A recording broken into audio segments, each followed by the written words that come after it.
ونستغفره ونؤمن به ونتوكل عليه ونعوذ بالله من شرور أنفسنا ومن سيئات أعمالنا من يهده الله فلا مضل له ومن يضلل فلا هادي له ونشهد أن لا إله إلا الله وحده لا شريك له وأشهد أن سيدنا ومولانا محمد عبده ورسوله قد جاءكم من الله رسول من أنفسكم أول خلق قال رسول الله صلى الله عليه وسلم أول خلق الله من نوره صدق الله مولانا العظيم صدق رسول النبي الكريم ونحن على ذلك من الشاهدين والشاكرين الحمد لله رب العالمين السلام علیکم ورحمۃ اللہ وبرکاتہ۔ آج ہم اس بات کے لیے نہیں جمع ہوئے کہ ہم اپنے آقا کا میلاد کریں، بلکہ اس لیے ہمیں بغیر دلیل کے ہمیں آقا کو ماننا ہے، خدا کا رسول ہم مانتے ہیں تب جمع ہوئے۔ ہمیں ضرورت نہیں ہے کہ کوئی کیا کہتا ہے کوئی کیا کہتا ہے، بلکہ ہم نے اگر مانا ہے تو خدا کا پتہ بھی اگر ہمیں بتایا تو نبی نے بتایا۔ ہم تو اندھے لوگ، ہمیں کیا پتا کہ خدا کہاں تھا یا خدا کی ذات کہاں تھی۔ اگر خدا شناسائی کرائی ہے تو میرے مصطفیٰ کریم کی ذات نے کرائی ہے۔ اگر وہ نہ آتے تو یہ نہ زمین ہوتی، نہ وہ عرش ہوتا، نہ وہ کائنات سے کوئی ذرہ نہ ہوتا، نہ آسمان میں ستارے ہوتے، نہ چاند کی روشنی ہوتی، نہ ہوا کا چلنا ہوتا، نہ پانی کا ٹھہرنا ہوتا۔ وہ آئے تو بہار آئی نہیں حکومت، سکہ نیا چلے گا، عالم میں رنگ بدلا صبح شب ولادت۔ ہم اس آقا، اس مدنی، اس مختار کے ماننے والے ہیں جس کے لیے انبیاء تمنا کرتے رہے کاش ہم اس محبوب خدا کی امت میں سے ہو جائیں۔ ہر پیغمبر نے، ہر نبی نے آرزو کی، حضرت عیسیٰ علیہ السلام نے تمنا کی، آرزو کی، تو رب تعالیٰ نے ان کی آرزو کو، تمنا کو کہا کہ اے عیسیٰ تیری ہم دعا قبول کرتے ہیں، تجھے رسول محتشم کی امت سے اٹھائیں گے۔ وہ آسمان پہ گئے ہوئے ہیں، لیکن جب آئیں گے تو محمد رسول اللہ کا کلمہ پڑھ کے آئیں گے اور جناب محمد رسول اللہ صلی اللہ علیہ وسلم کی امتی بن کر آئیں گے اور امام الانبیاء کی اولاد کی ابتدا میں وہ نماز ادا کریں گے۔ اس سے بڑھ کر اس امت کے لیے کیا اعزاز ہو سکتا ہے کہ انبیاء تمنائیں آرزو کرتے تھے کہ ہم ان کے امتی ہیں، تو ہماری خوش بختی کہ ہم ان کے امتی ہیں۔ اللہ تبارک و تعالیٰ نے حضور کریم صلی اللہ علیہ وسلم اگر چاہتے تو وہ آسمان پر بھی رہ سکتے تھے، جس طرح عزازیل کا بھی آپ نے جھولا سنا ہوگا کہ اس کا جھولا جھلانے والے کوئی ملائکہ تھے۔ تو جس رب کریم نے خود کو نہ چھپایا ان سے، تو یہ تو سرکار کی کرم نوازی ہے کہ اس پورے عرض کو پسند کیا، اس زمین کو پسند کیا، تو آج ان کے وجود مسعود کی برکت سے آج زمین آباد ہے۔ آج ہم اگر سانس لے رہے ہیں تو ان کی وجہ سے لے رہے ہیں۔ تو کسی شاعر نے خوب کہا کہ مکین و مکان تمہارے لیے، زمین و چنا تمہارے لیے، ہم آئے یہاں تمہارے لیے، اٹھے بھی وہاں تمہارے لیے۔ ان کی مہک، ان کی دمک سبب و سبب یہ سیدھا نشان تمہارے لیے۔ اللہ تبارک و تعالی نے جب اس کائنات کی مشینری کو چلانے کا ارادہ کیا تو کہا کہ کن ہو جا، اور میں نے جو آپ کے سامنے آئے کلمہ بھی تلاوت کی اس میں اللہ تبارک و تعالیٰ نے فرمایا ہے کہ وہ تم میں سے آئے بزرگ ترین رسول،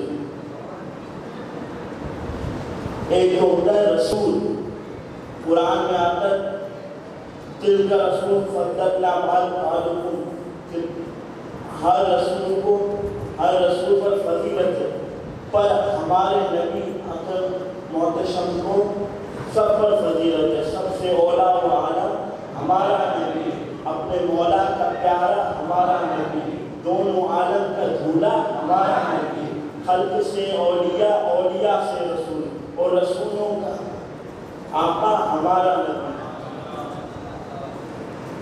اللہ تبارک و تعالیٰ نے حضرت آدم علیہ السلام کو جب پیدا کیا، حدیث شریف کے الفاظ میں کہ حضور صلی اللہ علیہ وسلم نے فرمایا کہ میں تب بھی نبی تھا جب آدم روح اور مٹی کے درمیان تھی، پانی اور مٹی کے درمیان تھے، میں تب بھی نبی تھا۔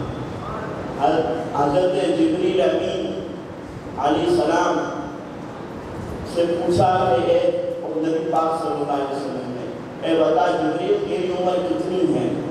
تو کہا یا رسول اللہ صلی اللہ علیہ وسلم مجھے اتنا تو نہیں پتا، لیکن اتنا جانتا ہوں کہ ایک ستارہ چمکتا ہے اور 70,000 سال کے بعد ایک مرتبہ چمکتا ہے، میں نے اس کو 70,000 مرتبہ دیکھا۔ قرآن کہتا ہے وَالنَّجْمِ إِذَا هَوَىٰ، کہ قسم ہے اس ستارے، چمکنے والے ستارے کی جو زمین پر آئے۔ اللہ تبارک و تعالیٰ نے حضور کا وجود جو ہمارے لیے باعث رحمت ہے، اسی لیے ہمیں دلیل کی ضرورت نہیں ہے، ہمارے آقا ہیں، بس بات ختم۔ عیسائی سے جب پوچھو گے کہ بھائی تو کرسمس کیوں مناتا ہے، کہے گا کہ نہیں میں اس کا خود کا عقیدہ ہے، کوئی کہتے ہیں سن آف گاڈ جو ہمارے نزدیک شرکی عقیدہ ہے، لیکن ان کے نزدیک ان کا وہ عقیدہ ہے، تو وہ جب مناتے ہیں تو دلیل کی ضرورت نہیں سمجھتے۔ تو ہم مسلمانوں میں یہ کیا فرق ہے کہ ہم اس بات پہ بھی دلیل مانگتے ہیں جو باعث تخلیق کے کائنات ہے۔ نبی پاک صلی اللہ علیہ وسلم نے فرمایا کہ کیونکہ سب سے پہلے میرے نور کو اللہ پاک نے خلق کیا، سب سے پہلے آقا دو صلی اللہ علیہ وسلم کا نور آیا، پھر اللہ پاک تعالیٰ نے حضرت آدم کی پشت سے حضرت نوح علیہ السلام کا جنم ہوا، حضرت نوح علیہ السلام کی پشت سے حضرت ابراہیم خلیل اللہ کا جنم ہوا، جن کے لیے مشہور ہے کہ آتش کو بھی رب تعالیٰ نے حضرت جبریل کے پروں کے وسیلے گلزار بنایا۔ اس حضرت ابراہیم کا جو ہے مقام مرتبہ ہم کیا سمجھیں گے، جو ابو الانبیاء ہے، وہ اسحاق کا بھی والد ہے، وہ یوسف کا بھی والد ہے، وہ عیسیٰ کا بھی والد ہے، وہ موسیٰ کا بھی والد ہے، لیکن سب سے بڑھ کر ہمارے آقا و مولا کے جد کریم حضرت ابراہیم علیہ السلام، انہوں نے دعا مانگی کہ یا اللہ میں یہ تیرا گھر، یہ خانہ کعبہ بنا رہا ہوں، لیکن اس کو آباد کرنے والی بھی میری ضرورت ہو۔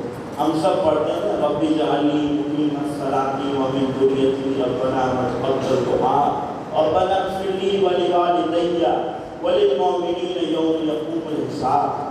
تو یہ کیا ہے؟ یہ دعا حضرت ابراہیم کی جو حضور کے لیے مانگی ہے، اور حضور کا ایک لقب ہے جسے ہم کہتے ہیں، حضور کا لقب ہے دعائے خلیل، آپ صلی اللہ علیہ وسلم کا یہ لقب ہے، خاص لقب ہے۔ تو اور آپ کو اللہ تبارک و تعالیٰ نے اولوالعزم سارے نبیوں کی فضیلت، حضرت داؤد کا جو ہے گلا عطا فرمایا، حضرت موسیٰ والی زبان عطا فرمائی، اور میرے نبی کی کیا عظمت ہے، ان کا چلنا، ان کا پھرنا، ان کا بیٹھنا سب کچھ رحمت ہے۔ تو میں یہ بتا رہا تھا کہ اللہ تبارک و تعالیٰ نے حضرت ابراہیم علیہ السلام کی اولاد میں سے حضور کو پیدا کیا، لیکن حضرت ابراہیم کی ذریت میں دو ذریات ہیں، ایک ہے حضرت اسحاق، بنو اسحاق سے جو سلسلہ چلا وہ حضرت عیسیٰ پر ختم ہوا، اور ایک ہے حضرت اسماعیل سے جو سلسلہ چلا وہ جا کے جناب محمد رسول اللہ ختم مکتوب رسول اللہ صلی اللہ علیہ وسلم پر جا کر ہے، جس کی حسن و حسین کی عالم ہے، جس کی ہر ایک سیدوں کا بچہ جس کی نسل میں سے وہ ذریت ابراہیم ہے۔ اسی لیے اللہ تعالیٰ نے اس کو درود ابراہیم کو نماز میں مختص کر دیا کہ رحمت و ابراہیم پر اس کی آل پر، تو وہ اسی رحمت کا یہ تسلسل۔ تو اللہ تبارک و تعالیٰ نے حضرت عبداللہ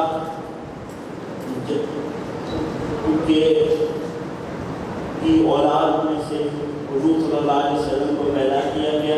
آپ صلی اللہ علیہ وسلم ابھی آپ کا ظہور مشہور نہیں ہوا تھا، اس سے پہلے جب حضرت عبداللہ نکلتے تھے مکے کی گلیوں میں تو ایک خاتون آتی ہے اور کہتی ہے کہ کیا عبداللہ تم مجھ سے شادی کرو گے؟ تو حضرت عبداللہ کہتے ہیں کہ نہیں، میں تم سے نہیں کروں گا۔ جب حضرت عبداللہ کی شادی ہو جاتی ہے پھر حضرت عبداللہ پھر گلی میں سے جا رہے ہوتے ہیں، پھر اس خاتون کو کہتے ہیں کہ کیا تم مجھ سے شادی کرو گے؟ تو حضرت عبداللہ سے کہتی ہے کہ نہیں، میں اب تم سے نہیں کروں۔ تو پوچھا کہ کیوں؟ بولا جو نور تمہاری پیشانی پہ چمکتا تھا وہ نور محمدی تم آمنہ کے حصے میں دے آئے۔ تو اور اسی طرح پھر جب حضرت عبداللہ اور حضرت بی بی آمنہ کا عقد ہوا، اس سے پہلے بی بی آمنہ سلام اللہ علیہ کا صرف یہ ایک نام جو ہے نا آپ کا آمنہ کا مطلب امن میں رہنے والی، وہ تو جس نے صاحب امن کو جنم دیا وہ ماؤں کی سردار ہے، وہ آمنہ جن کا احسان اور جن کا جو ہے قرض کائنات کا ذرہ ذرہ نہیں تھا۔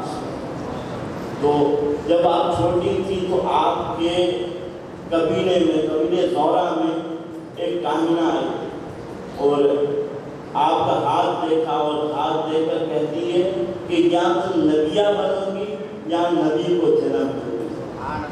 کیونکہ بھائی دیکھو مردوں میں صرف سلسلہ ہوتا ہے نبوت کا، عورتوں میں سلسلہ نہیں ہوتا۔ تو پتہ چلا کہ ان کو بشارت بچپن میں ہی مل گئی تھی، اور جب میرے نبی پاک صلی اللہ علیہ وسلم ابھی شکم میں آئے تو وہ کہتی تھی کہ مجھے خوشبو محسوس ہوتی ہے، اور ایسی خوشبو حضرت عبد المطلب پوچھا کرتے تھے کہ بیٹی یہ تم کون سی خوشبو لگاتی ہے؟ تو کہا کہ بابا میں تو کوئی خوشبو نہیں لگاتی، اتنی صابرہ اور شاکرہ کہ صرف 2 ہفتے تک آپ کا گھر چل سکا۔ اس کے بعد حضرت عبداللہ کی 5 یا 6 مہینے مدینے میں رہنے کے بعد رحلت ہو گئی، لیکن اس کے باوجود صبر اور شکر کا آپ نے دامن نہیں چھوڑا۔ جب ابابیل نے چڑھائی کی تب حضرت عبد المطلب نے ابابیل سے کہا کہ میرے اونٹ مجھے واپس کر دے، تو حضرت عبد المطلب سے کہنے لگا کہ کعبے کی حفاظت کے لیے نہیں کہو گے؟ بولا نہیں، اس گھر کا ایک رب ہے، مالک ہے، خود ہی اس کی حفاظت کرے گا، تو مجھے میرے اونٹ لے دے۔ پھر حضرت بی بی آمنہ کو لے کے جاتے ہیں اور کہتے ہیں کہ بیٹی میں دعا کروں گا تو آمین کہنا. آپ نے آمین کہی, اللہ پاک نے ابابیل کے لشکر سے حضرت عبد المطلب کو نجات عطا فرمائی.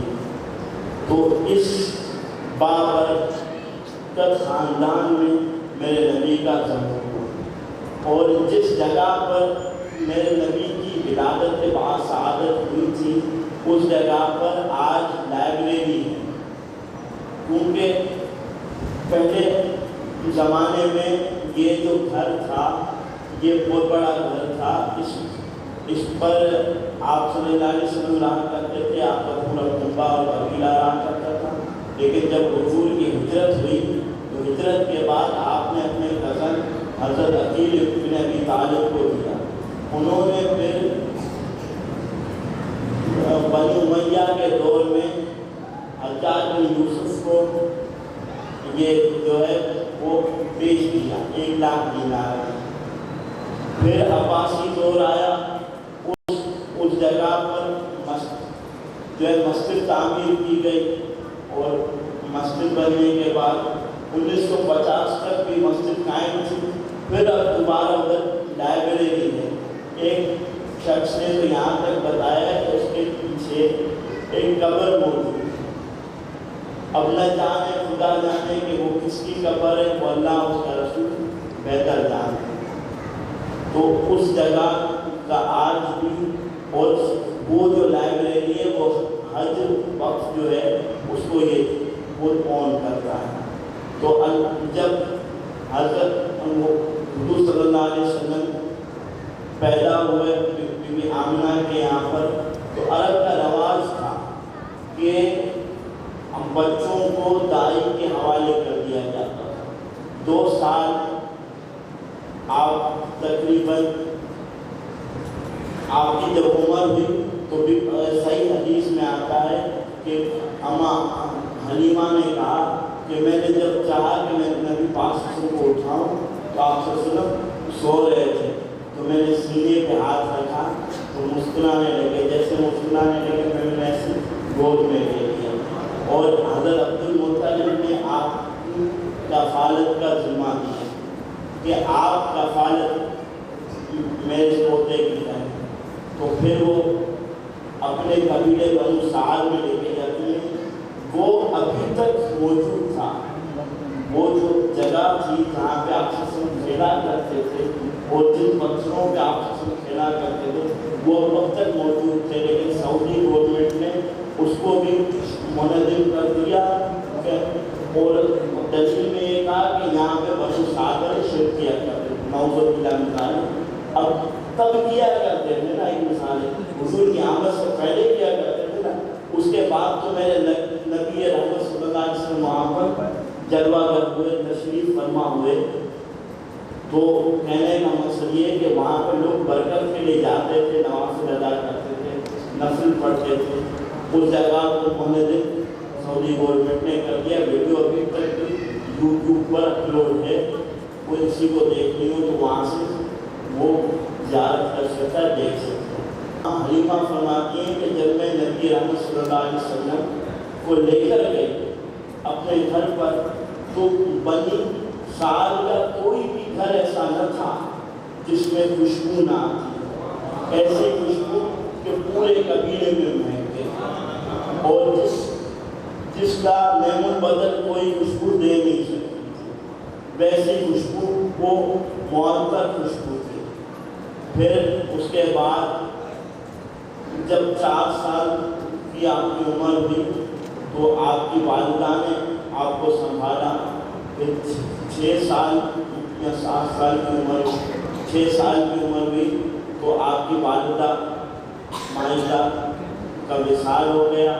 پھر اس کے بعد آپ کے دادا حضرت عبد المطلب جن کو اللہ تبارک و تعالیٰ نے جد مصطفیٰ کی سیرت عطا فرمائی. ہم کہتے ہیں کہ ہم فلاں خاندان سے, فلاں ہمارا دادا. سوچو تو صحیح حضرت عبد المطلب کا کیا مقام مرتبہ ہوگا جو نبیوں کے سردار کا دادا, کسی عام نبی کا بھی, نبیوں کا سلطان ہمارے آقا و مولا صلی اللہ علیہ وسلم کے جد امجد دادا. پھر اس کے بعد آپ نے جب حضرت عبدالمطلب کا بھی آخری وقت آیا, آخری ٹائم آیا, تو آپ نے پھر حضور پاک صلی اللہ علیہ وسلم کی ذمہ داری اپنے 2 صاحبزادوں کو بلایا, ایک حضرت زبیر اور ایک حضرت ابو طالب رضی اللہ تعالیٰ عنہ, ان کو بلایا اور کہا کہ تم اے محمد تم اپنے کون سے چچا کے پاس جانا چاہو گے؟ تو ابھی میرے آقا نے صلی اللہ علیہ وسلم کی عمر شریفہ 6 یا 7 برس کی ہے. آپ اپنے چاچا ابو طالب کی گود میں جا کے بیٹھ گئے اور آپ صلی اللہ علیہ وسلم کی کفالت کی ذمہ داری حضرت ابو طالب کو حضرت عبدالمطلب کے ہاتھوں سے عطا فرمائی. اور آپ نے فرمایا اس میں پوتے کا خیال رکھنا کیونکہ یہ دنیا میں اکیلا ہے. جب میرے آقا کریم صلی اللہ علیہ وسلم کا نام رکھا گیا تھا محمد, تو عرب قبائل کا ایک دستور تھا, آج بھی خاندانوں کا دستور ہے, وہ کہتے ہیں کہ ہمارے باپ داداؤں کے نام ہونے چاہیے. جیسے کہ مثال ہے, میرے دادا کا نام تھا محمد بخشا, تو اسی طرح میرے کزن پہ رکھا گیا محمد بخشا. تو وہ بھی کہتے تھے یہ کیا بات کہ عربوں والا تو نام نہیں, محمد کی کیا میں نے بولا جس کی سب سے زیادہ تعریف کی جائے. اور یقیناً وہ محمد نام نار کی تاثیر ہے کہ بھلے انسان دشمن بھی ہوگا نا محمد نامی شخص کا, لیکن وہ بھی تعریف کرے گا. اس نام کی وہ برکت و تاثیر ہے. اس کے بعد جب آپ نے آپ صلی اللہ علیہ وسلم کی کفالت کی ذمہ داری لی, تو آپ کی تقریباً عمر شریفہ جب 12 برس کی ہوئی, تب حضرت ابو طالب نے سوچا کہ ملک شام کا سفر کیا جائے, جس میں روایت میں آتا ہے کہ حضرت بکر صدیق رضی اللہ تعالیٰ عنہ بھی اس قافلے میں شامل ہوئے تھے. وہیں سے آپ صلی اللہ علیہ وسلم سے دوستی کا آغاز ہوا تھا. تو جب آپ نے ارادہ کیا تو آپ صلی اللہ علیہ وسلم رونے لگے, تو کہا کہ نا بھتیجے آپ روتے ہو تو آپ چلو میں آپ کو لے کے چلتا ہوں. اور کہا کہ خدا کی قسم آج کے بعد نہ میں دلاؤں گا تو سے نہ تم مجھ سے دلاؤ گا. اور آپ لے کے گئے, اور راستے میں جارڈن کے قریب وہ بھی آج بھی وہ درخت موجود ہے, اور اس درخت کے یہاں میں بیٹھے تو ایک عیسائی بھیڑیا تھا, وہ باہر نکل آیا اور کہنے لگا کہ یہ قافلے والے کون ہیں؟ تو کہا کہ یہ قافلے والے آئے ہیں, ان کو ملک کے سامنے تجارت کرنی. تو بولا سب کی دعوت ہے. دعوت ہے تو کہا ٹھیک. دعوت تو عرب کا دستور ہوتا تھا کہ سب کے سب جاتے تھے, جو چھوٹا ہوتا تھا سب سے اس کو جو ہے سامان کی نگرانی پر معمول کر کے جاتے تھے. تو آپ صلی اللہ علیہ وسلم کو معمول کر دیا کہ آپ سامان کی نگرانی کریں. تو کہا کہ تم میں سے ابھی بھی کوئی رہتا ہے؟ تو اس سے کہا کہ نہیں. بولا ہاں یہ ہمارا بچہ ہے, وہ کھڑا ہوا سامان کے کپڑوں سے بھی لے آؤ. اور ہاتھ جیسے آپ صلی اللہ علیہ وسلم کو دیکھا تو اس نے آپ کا ہاتھ پکڑا اور کہا کہ میں جہاں تک جانتا ہوں, میرا علم جہاں تک جانتا ہے کہ اس بچے کا والد اب اس دنیا میں نہیں ہے. تو کہا کہ اس بچے کا والد کون ہے؟ تو حضرت ابو طالب نے کہا کہ میں. بولا نہیں میں جانتا ہوں جہاں تک اس بچے کا دنیا میں اب تک نہیں ہوگا والد, کیونکہ میرا علم مجھے پتا ہے. اور بولا یہ اللہ کے نبی ہیں. تو بولا اگر تم مکے کے ہو تو مجھے مناد اور داد کا واسطہ دے تو مجھے بتاؤ. بولا اس کی ضرورت نہیں ہے, ایسے ہی مجھے بولو تو میں تمہیں بتانے کے لیے تیار ہوں, باقی یہ لاد مناد تو مجھے واسطے مت ہو. حضرت ابو طالب نے کہا. تو پھر حضرت ابو طالب سے کہنے لگا کہ یہ بچہ امام الانبیاء ہے, اور ان کو جلد سے جلد آپ لے جائیں. اگر نہیں لے جائیں گے تو راستے میں یہودی جو ہے نا ان کی جان کے در پہ ہو جائیں گے. آپ انہیں لے جائیں اپنے ساتھ. حضرت ابو طالب نے پونے داموں اپنا سامان بیچا. بیچنے کے بعد اور آپ مکے میں آ گئے کیونکہ آپ صلی اللہ علیہ وسلم کو لے آئے.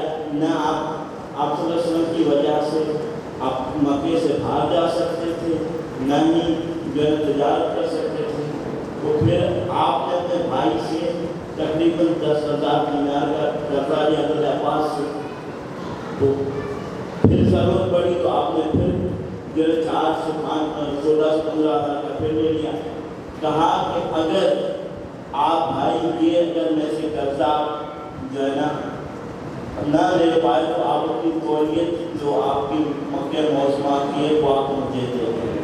تو کہا کہ جی آپ نے قرضہ ادا نہ کر پائے تو تولیت جو تھی حضرت ابو طالب کی وہ پھر حضرت عباس کے اس طرح حصے میں آئی. لیکن آپ کے لیے مکہ معظمہ میں خانہ کعبہ کے ساتھ جو گدی بچتی تھی وہ حضرت ابو طالب کی, جو گدی سب سے بڑی بچھائی جاتی تھی. کیونکہ حضرت عبد المطلب کے بعد جو عزت اور شرف والے ہستی جو تھی وہ حضرت ابو طالب تھے. تو اس وجہ سے میں نا اور ہمارے جو بڑے مفسرین ہیں جیسے کہ پیر کرم شاہ نظر بیرا شریف والے وہ فرماتے ہیں کہ حضرت ابو طالب کا جو ہے ذکر آپ خیر سے کرو کیونکہ میرے حضور کے جان ساتھ بچہ. جب آپ کو لالچ دی گئی, حضرت ابو طالب کو لالچ دی گئی کہ آپ حضور کا ساتھ چھوڑ دیں, آپ حضور کے بجائے قریش کے کسی بھی نوجوان کو گود لے لیں اور نبی پاک صلی اللہ علیہ وسلم ہمارے حوالے کر دیں. ایک نوجوان کا نام بھی انہوں نے لیا, بولا کہ عمار ابن ولید کو آپ نے کہا کہ کوئی اونٹنی بھی اپنا بچہ نہیں چھوڑتی, میں اپنا بچہ تمہیں کیسے دے. یہ الفاظ آپ نے ادا کیے. پھر جب مکے والوں نے پریشر دیا تو آپ صلی اللہ علیہ وسلم سے کہنے لگے کہ نتیجے میں کیا کروں, تمہارے مشن کے در پہ ہو گئے. تو حضور نے فرمایا خدا کی قسم میرے ایک ہاتھ میں سورج بھی دیتے ہیں ایک ہاتھ میں چاند, تب بھی میں اپنے مشن سے پیچھے نہیں ہٹنے پاتا. آپ صلی اللہ علیہ وسلم کے الفاظ مغیرہ ابن عبد الولید آیا آپ کے پاس اور کہنے لگا کہ اگر آپ کو عورت کو شادی کرنی ہے تو ہم وہ بھی آپ کی کرا دیں. اگر آپ دولت کی خواہش مند ہیں تو جتنا پیسہ بنے آپ کو ہم دینے کے لیے تیار ہیں.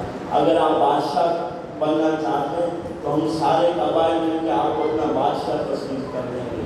لیکن آپ نے فرمایا کیا بتاؤ جب مجھے کبھی تم نے جھوٹ بولتے ہوئے دیکھا ہے تو کہنے لگا کہ نہیں. تو بتاؤ. بولا پھر میں کس طرح یہ میری باتیں آپ جھٹلا سکتے. تو پھر جب وہ آیا اور دارالندوا میں سب نے پوچھا کہ بھائی کیا ہوا تھا تو کہنے لگا کہ کیا وہ جادوگر ہے, معذرت خدا نے وہ جادوگر بھی نہیں. بولا پھر کیا ہے.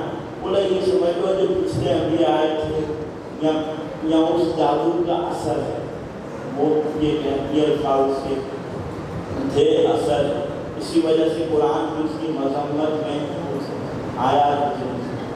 تو آپ صلی اللہ علیہ وسلم نے بڑی آپ کے چچا کی قربانی تھی. یہاں تک کہ شیب ابی طالب نے اس گھاٹی میں جب سماجی بالکل بائیکاٹ تھا تو آپ اولاد انسان کو پیاری ہوتی. اگر کسی کا بھی بیٹا ہے اگر اس کے بیٹے کی گردن نگوش ہوئی تو کوئی بولے گا کہ کیا کرنا, تو میرے بیٹے کی جان پہ درد پہ بھلے اس کے سگے بھتیجے کو مارنا اور اس کو کوئی فرق نہیں پڑے گا. لیکن آپ صلی اللہ علیہ وسلم کو مٹا کر آپ جاتے تھے اور اس جگہ پہ حضرت علی کو, حضرت عقیل کو, حضرت جعفر کو سلا کر آتے. یہ میرے نبی کے چچا کی اپنے نبی سے یہ وفاداری تھی، اور جب اس دسترخوان پہ جب تک حضور تشریف فرما نہ ہوتے تھے تب تک کہتے تھے کہ جب تک مبارک نہیں آ جاتا تب تک اندوالہ نہیں ہوتی، اور اپنی جو ہے اپنا اور آخری الفاظ بھی یہ لاتے ہیں کہ اے محمد صلی اللہ علیہ وسلم، میں یہ نہیں چاہتا کہ میں دنیا میں اور میں بلکہ تمہارے ساتھ جینا چاہتا، اور حضرت علی کو وصیت تھی کہ ہمیشہ آپ حضور صلی اللہ علیہ وسلم کے وفادار رہنا، اور کہا کہ میرا بیٹا جعفر بھی گیا ہے اسے بھی کہہ دینا عقیل تم بھی حضور کے وفادار رہنا، اور یہاں تک نہیں جب مکہ پاک میں قحط ہو جاتا تھا، جب خشک سالی ہو جاتی تھی، تب لوگ کہتے تھے کہ اب حضرت عبدالمطلب نہیں رہا، اب کس کے پاس جائیں؟ تو کہا کہ نہیں، ان کا بیوی گھر موجود ہے، اب ان کے بیٹے حضرت ابوطالب کے پاس جائیں۔ یہ وسیلے کا، سرکار کو وسیلے کا کانسیپٹ انہوں نے کیا، وہ آپ حضور کو لے جاتے تھے، کسی بت کے آگے آپ ماتھا نہیں ٹیکتے تھے بلکہ سرکار کو لے جاتے تھے، وَيُسْتَسْقَى الْغَمَامَ بِوَجْهِهِ وَسِمَالُ الْجَمَامَ عِصْمَةُ الْأَرَامِلِ، کہ اس گورے گورے مکھرے کی قسم جس کے صدقے تو اپنا میل برسائے گا، اور رب تعالیٰ کی ذات و برکات بارش نازل ہوتی تھی اس موسم میں جس موسم میں نہیں ہوا کرتی۔ اور دوسرا کردار آپ کی زوجہ محترمہ کا، جب آپ صلی اللہ علیہ وسلم کو نکاح کی آفر ہوئی تو حضرت بی بی خدیجہ رضی اللہ تعالیٰ عنہ نے اپنی سہیلی سے کہا کہ مجھے اس نوجوان سے جو ہے نکاح کرنا ہے، تو آپ سب سنتے جب پوچھا گیا تو کہا میں خبر اپنے چچا کو کہا تھا۔ پھر آپ صلی اللہ علیہ وسلم کا نکاح پاک پڑھایا گیا، کہا کہ یہ بھلے پیسے میں تھوڑے ہیں لیکن عرب کا کوئی مرد ان جیسا نہیں، کوئی نوجوان ان جیسا نہیں۔ وہ پھر حضور کا نکاح ہوا، پھر حضور کو پہلی وحی نازل، تب بھی حضرت خدیجہ الکبریٰ آپ کے ساتھ ہیں، اور یہ دونوں وہ ہستیاں ہیں جن کے لیے میرے سرکار روئے ہیں، جنہوں نے اشک بہائے، جو لوگ کہتے ہیں نا ان سے یہ کہو کہ کیا میرے نبی کے جو ہے آنسوں کی قیمت نہیں ہے؟ اگر کوئی بندہ حضرت یعقوب علیہ السلام اللہ کے بہت برگزیدہ بندے، وہ روئے تھے حضرت یوسف کی جدائی میں، تو اللہ پاک نے ان کو ان سے ملوا دیا تھا۔ تو ہمارے نبی یعقوب صلی اللہ علیہ وسلم اگر کسی کی جدائی میں روئے تو کیا میرے آنکھوں کے سسن کے آنسو جو ہیں وہ ضائع رہیں گے، ہوں گے؟ تو اسی طرح آپ کی زوجہ محترمہ کے لیے بھی آپ کو رویا کرتے تھے اور فرمایا کرتے تھے کہ مجھے سب سے زیادہ خدیجہ کے مال میں نفع پہنچا، اور آپ کی تمام اولاد سوائے حضرت ابراہیم کے جو آپ کے چھوٹے صاحبزادے تھے، وہ حضرت ماریہ قبطیہ میں وہ صرف اور صرف حضرت ماریہ میں سے باقی تمام اولاد سرکار کی جو ہے حضرت خدیجہ میں سے، تو وہ میرے جو ہے سرکار ایسے نبی اور ایسے صاحب عظم میں کیا الفاظ ہیں اپنے نبی کے بارے میں، جن پر اللہ پاک نے واللیل کی زلفوں والا تھا والضحیٰ کی چھوڑنے والا تھا۔ اور آج جمع ہوئے تو آج سرکار کے ہوئے کی بات ہوتی ہے، آپ صلی اللہ علیہ وسلم کا چہرے اقدس جو ہے حضرت علی اور حضرت عمر فاروق فرماتے ہیں کہ آپ کا چہرہ اقدس موتیوں کی طرح چمکتا تھا۔ حضرت عمر فاروق فرماتے ہیں کہ اگر حضور کا جو چہرہ تھا ہوتے تو کیا ہوتا؟ تو کہا کہ وہ چوٹ ملا کے چاند میرے آقا عمر حضرت عبداللہ بن سمورہ سے روایت ہے، پوچھا کہ کیا نبی پاک صلی اللہ علیہ وسلم کے چہرے اقدس ہے جو حضور کا جو چہرہ ہے وہ کیا تلوار کی طرح جو ہے چمکتا تھا؟ کہانی وہ چوٹ ملا اور رات کی چاند کی طرح چمکتا تھا۔ میرے آقا عمر صلی اللہ علیہ وسلم کا چہرہ ایسا، پیشانی بالکل کھلی تھی۔ حضرت عیسیٰ علیہ السلام کو بھی اللہ پاک نے وحی فرمائی کہ میرے نبی اور میرے رسول کی تم بشارت دے دو جو کھلی پیشانی والا ہے۔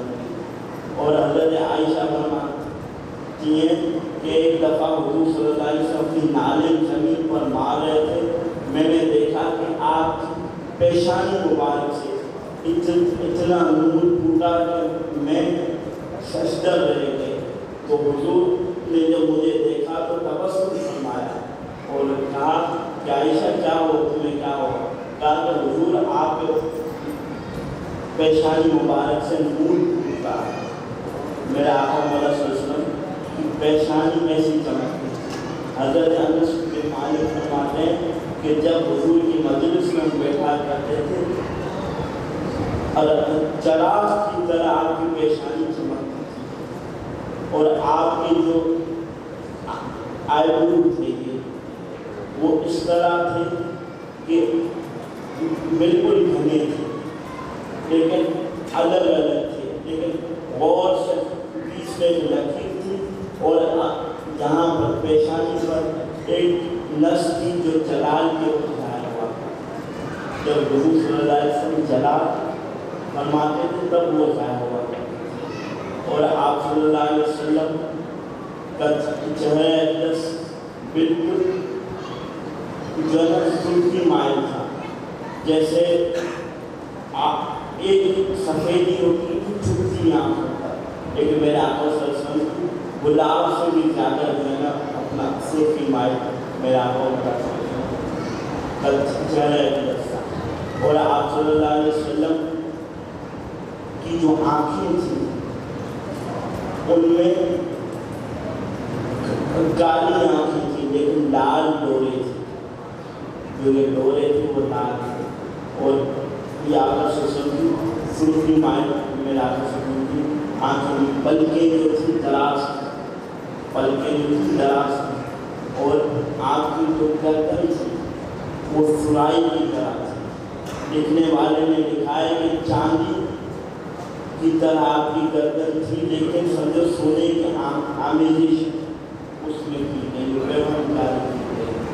میرے آقا صلی اللہ علیہ وسلم کی گردن مبارک ایسی تھی اور آپ کے جو کندھے مبارک تھے وہ گوشت سے پر تھے لیکن تھوڑا سا فاصلہ تھا۔ آپ کے شانوں کے درمیان مہر نبوت تھی جو کبوتر کی طرح سفید تھی لیکن سلفی مائل تھی میرا آپ صلی اللہ علیہ وسلم کے کندھوں کے درمیان۔ اور آپ صلی اللہ علیہ وسلم کی جو داڑھی مبارک تھی وہ کن پٹی سے لے کر اور جو ہے نا یہ پورا سینہ سے بھر جاتا تھا اور کالی سیاہ تھی۔ اور آپ کی داڑھی مبارک میں روایت میں آتا ہے کہ 14 یا 20 جو بال تھے وہ صرف سفید تھے، باقی کوئی بڑھاپے کے آثار میرے پاس کی ذات میں بابرکات میں موجود نہیں تھے۔ اور آپ صلی اللہ علیہ وسلم کی کلائیں ہاتھ مبارک ایسے تھے کہ حضرت انس فرماتے ہیں کہ بالکل ریشم بھی ایسی نرم ہے جیسے میرے پاس جو ہے نا اپنا ہتھیلی ہوتی تھی۔ اور آپ صلی اللہ علیہ وسلم کا پسینے مبارک ایسا ہوتا تھا کہ جہاں سے گزرتے تھے صحابہ آپ کی خوشبو سے محسوس کر لیتے تھے کہ میرے نبی پاک صلی اللہ علیہ وسلم یہاں سے گزرے۔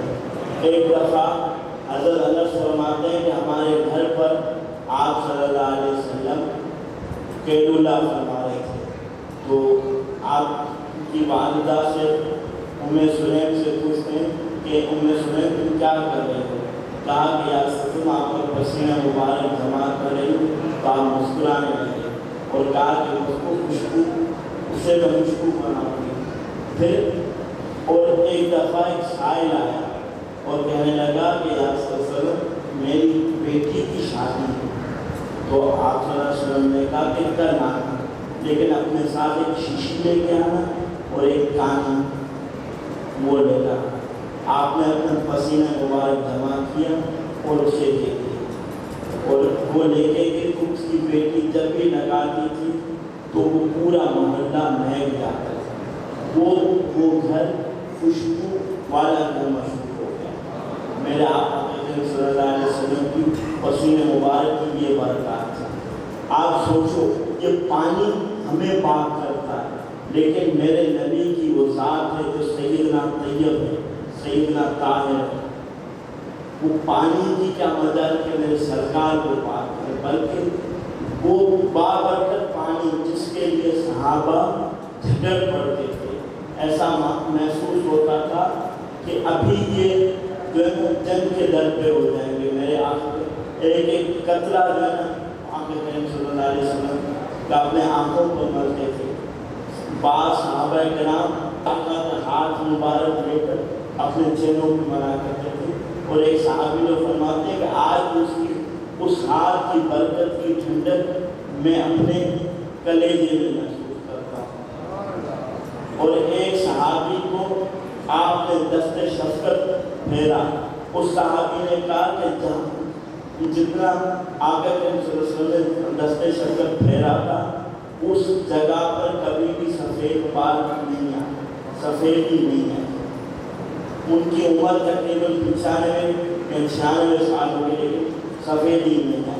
جس دسترخوان پر میرے آقا کریم صلی اللہ علیہ وسلم صرف ہاتھ ایک وقت پہنچے تھے، ایک دفعہ صرف ہاتھ پہنچے تھے میرے آقا کریم صلی اللہ علیہ وسلم نے، تو اس دسترخوان کو آگ میں ڈالا گیا، ایسا محسوس ہوتا ہے کہ اس کی ہوگی بھائی میں۔ تو میں یہ بتا رہا تھا کہ آپ کی دو شانوں کے درمیان یہ، اور آپ کے جو کلمہ شریفین تھے بالکل گوشت سے پر تھے، اور میرے آقا کریم صلی اللہ علیہ وسلم کی سماعت ایسی تھی کہ شاعر نے کہا ہے نا بشیر کہیے نذیر کہیے، انہیں سراج منیر کہیے، جو سر بسر ہیں کلام رب وہ میرے آقا کی زندگی ہے۔ تو میرے آقا کریم صلی اللہ علیہ وسلم کی سماعت ایسی تھی کہ جنہوں نے خود ایک شاعر کا وہ بھی شعر ہے کہ خدا کی غیرت میں داغ رکھنے ہیں 70,000 پردے، اگر اٹھتا تیرا ایک نقاب بھی تو جہاں میں لاکھوں ٹوٹ بن جاتا۔ تو میرے آقا کریم صلی اللہ علیہ وسلم کی وہ شان اور رفعت ہے کہ آقا کریم صلی اللہ علیہ وسلم جو ہے خاتم الانبیاء صلی اللہ علیہ وسلم، آپ کہا کرتے ہیں انا خاتم النبی، کہ میرے بعد کوئی نبی نہیں آئے گا، جو نبی ہوگا وہ جھوٹا دعوے دار ہوگا۔ اور آپ کو ایک اور برکت بتاتا ہوں، آپ صلی اللہ علیہ وسلم کی خون مبارک۔ ایک دفعہ آپ صلی اللہ علیہ وسلم کا خون مبارک جنگ احد کے موقع پر زمین پر گرنے والا تھا۔ اللہ نے حکم دیا حضرت جبریل کو کہ جاؤ اپنی فل رفتار سے اور زمین پر گرنے سے پہلے میرے محبوب کا خون اٹھا کر لاؤ، کیونکہ اگر زمین پر گر جاتا زمین خاک ہو جاتی۔ تو میرے آقا سے سمجھے ان ایک صحابی تھے جنہوں نے جنگ احد میں آپ صلی اللہ علیہ وسلم کی کڑی نکالنے کے لیے خون مبارک چوسا تھا، تو آپ نے فرمایا کہ تجھے لوگ نہیں چھوڑیں گے، تجھے لوگ شہید کر دیں گے، شہادت ان کو خوشخبری سنائی۔ حضرت آپ نے حضرت زبیر کا نام سنا ہوگا، ان کے بیٹے تھے حضرت عبداللہ بن زبیر، انہوں نے آپ صلی اللہ علیہ وسلم کا خون مبارک جو ہے نا ایک دفعہ آپ صلی اللہ علیہ وسلم نے کہا کہ یہ کسی مناسب جگہ پر رکھ کر آؤ. تو حضرت عبداللہ بن زبیر واپس آئے تو کیا کہنے لگے یا رسول اللہ میں ایسی جگہ پہ رکھے ہیں جو قیامت تک محفوظ ہے. تو آپ صلی اللہ علیہ وسلم مسکرانے لگے. کہا کہ رسول وہ ٹھیک ہے. بولا اب تجھے یہ جہنم کی آگ کبھی نہیں لگے گی اور تجھے لوگ یا تو لوگوں کو قتل کرے گا اور لوگ تجھے قتل کریں گے. کہنے کا مقصد یہ کہ آپ نے وقت کے یزید کو نہیں مانا بلکہ آپ نے مکہ معظمہ میں اپنی اسٹیٹ بنائی اور یزید کے خلاف جہاد کیا. اور یہ ہم یہ کون پہنچتے ہیں؟ یہ میرے نبی کے رضائی بیٹے حضرت عائشہ کے بھانجے جن کی وجہ سے حضرت عائشہ صدیقہ کی کنیت مشہور عبداللہ. یہ وہ عبداللہ بن زبیر.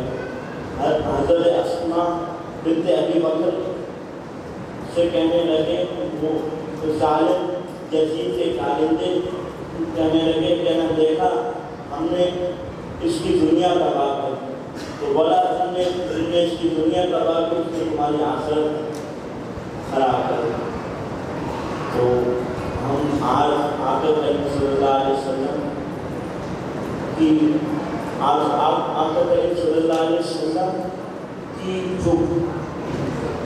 جو لفظ کہا کرتے تھے آپ جیسے تلاوت کیا کرتے تھے تو آپ کو فرماتے ہیں کہ نا جو حضور کی تلاوت کی تاثیر تھی.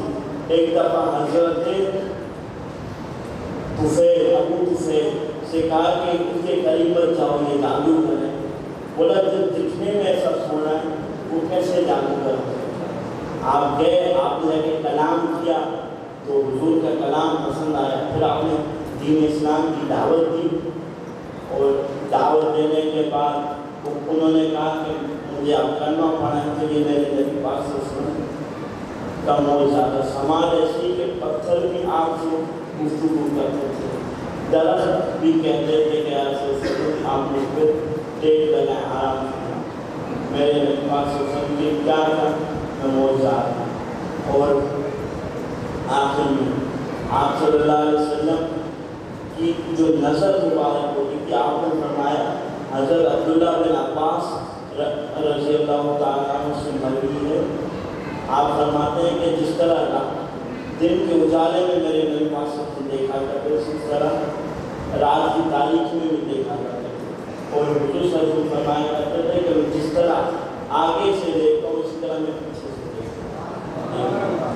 حضور صلی اللہ علیہ وسلم کی نظر مبارک کا یہ عالم تھا. اور حضرت عباس سے مروی ہے, انہوں نے حضرت ابو طالب سے روایت کیا کہ حضور کا جو جسم اثر تھا وہ بالکل نرم و نازک تھا اور آپ کی جو چمڑی تھی وہ بالکل نرم و نازک تھی. اور آپ سے حضرت علی رضی اللہ تعالیٰ عنہ فرماتے ہیں کہ آپ کا جو قد تھا وہ درمیان تھا کہ جیسے اگر برابر والا بھی اگر ہوتا تھا تو اس کو یہی محسوس ہوتا تھا کہ آپ صلی اللہ علیہ وسلم کا دعویٰ ہے. جتنے بڑے مجموعے میں چلتے تھے وہ آقا کریم صلی اللہ علیہ وسلم آپ سب میں ممتاز اور جو ہے نا وہ نظر آتے تھے. ہمارے سندھی زبان کا ایک شعر ہے وہ جو مصطفیٰ پاک پتھرو لکھنی جی گل گلابی جو سنوں گلن, وہ کہتا ہے کہ میرے جو مصطفیٰ پاک کو لاکھوں میں جو ہے نا پہچانے جاتے ہیں جس طرح گلاب کا پھول لاکھوں گلابوں میں پہچانا جاتا ہے. وما توفیقی الا باللہ.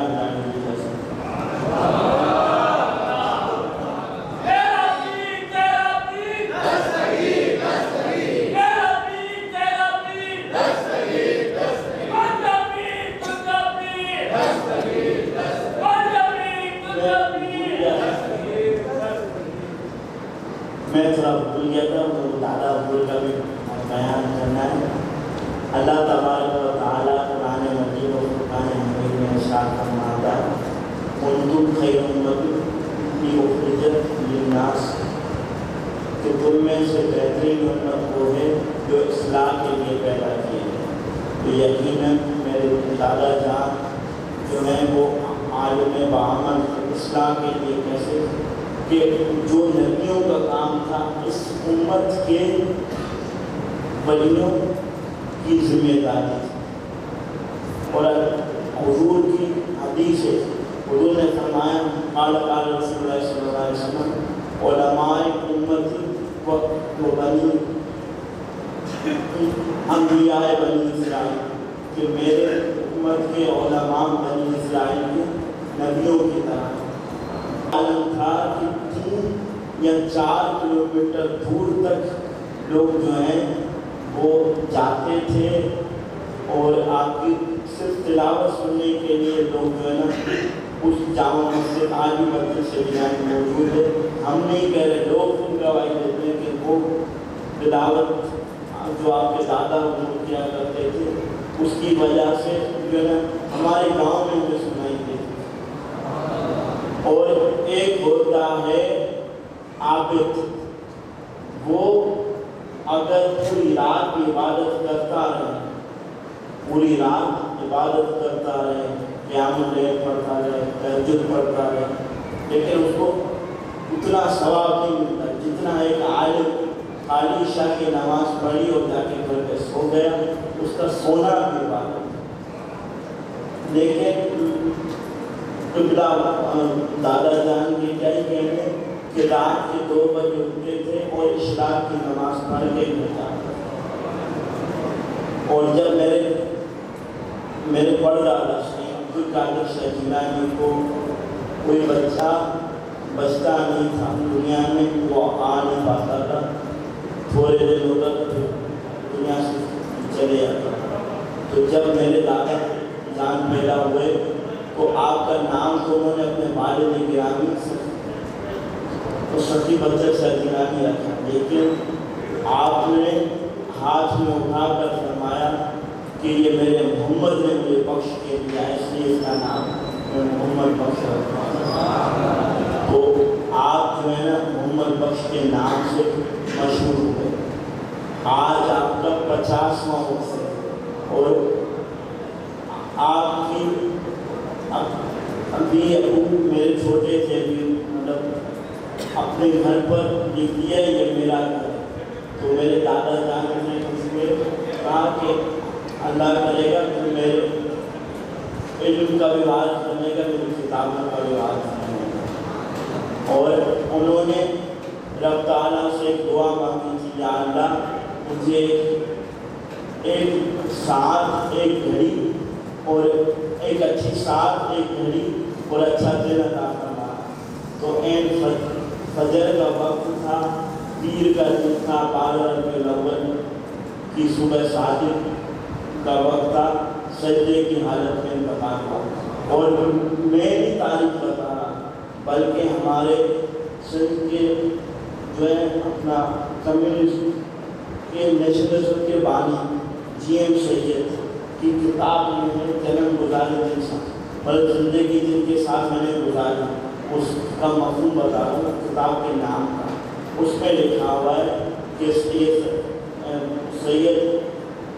بچر شاہ جیلانی المعروف سے مولوی محمد بخش جیلانی اپنے بڑوں کی میراث کو چلا رہے اور تمام حدیث اور کم آزاد شخصیت کے مالک۔ تو اللہ تبارک و تعالیٰ نے وہ جاؤ اعلان کیا تھا کہ آپ کی تقریب کے اثر تھا کہ آج ایک بھی ہمارے گاؤں میں وہابی ہاں، باقی جو یہ جہالت تھی وہ بنا پر آپ کہہ سکتے ہو، لیکن وہابیت نہیں ہے وہاں پر آج بھی پیروں کو مانا جاتا ہے۔